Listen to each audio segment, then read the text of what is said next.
Merdeka இசை கொண்டாட்டத்தில் திளைத்தது Penang தசி கலுகோ. நாட்டுப்பற்றுடன் சாதனையும் படைத்திருக்கின்றனர் இளஞ்சிட்டுகள்.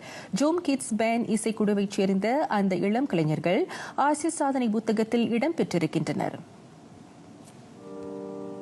இசைக்குழுவை உருவாக்கிய மிக இளம் வயதினர் என ஏசியா புக் ஆஃப் ரெக்கார்ட்ஸ் அபோரில் அவர்கள் இடம்பெற்றிருக்கின்றனர்.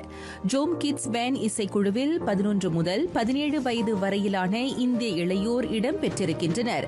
ஆசியா முழுவதுமிருந்து 40,000-க்கும் மேற்பட்ட குழுக்கள் அந்த சாதனைக்கு விண்ணப்பித்த நிலையில் தேசிய மாத கொண்டாட்ட பரிசாக மலேசியாவின் ஜோம் கிட்ஸ் பேண்டுக்கு கிட்டியது. ரொம்ப சந்தோஷமா இருக்கு, ரொம்ப புவாசா இருக்கு. இந்த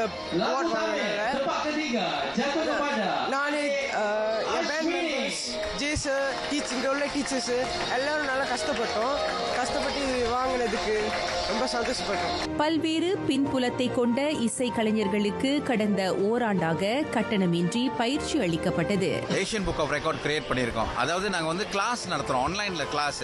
இந்த ஆன்லைன்ல ரொம்ப குறைவான கட்டணம் பிள்ளைங்களுக்கு.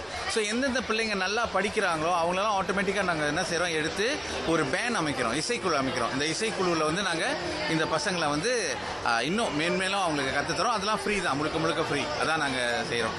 வடமண்டல இந்திய சிகை அலங்கார நலச்சங்கத்தின் ஏற்பாட்டில் நடைபெற்ற தேசிய நாள் கொண்டாட்டத்தில் ஜோம் பேண்ட் இளம் இசைக்கலைஞர்கள் 45 நிமிடங்களுக்கு தங்கள் கைத்திறனை காட்டி மக்களை இசை வெள்ளத்தில் மூழ்கடித்தனர்.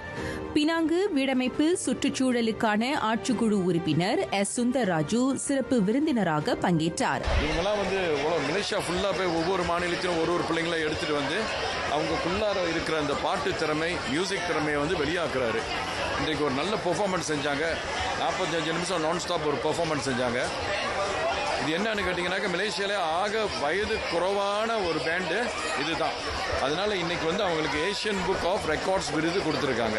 அதே நிகழ்ச்சியில் வண்ணம் தீட்டும் போட்டி உள்ளிட்ட பல்வேறு அங்கங்களும் இடம்பெற்ற வேளை 145 தொடக்கப்பள்ளி மாணாக்கர் அதில் பங்கேற்று தங்கள் திறமைகளை பறைசாற்றினர்.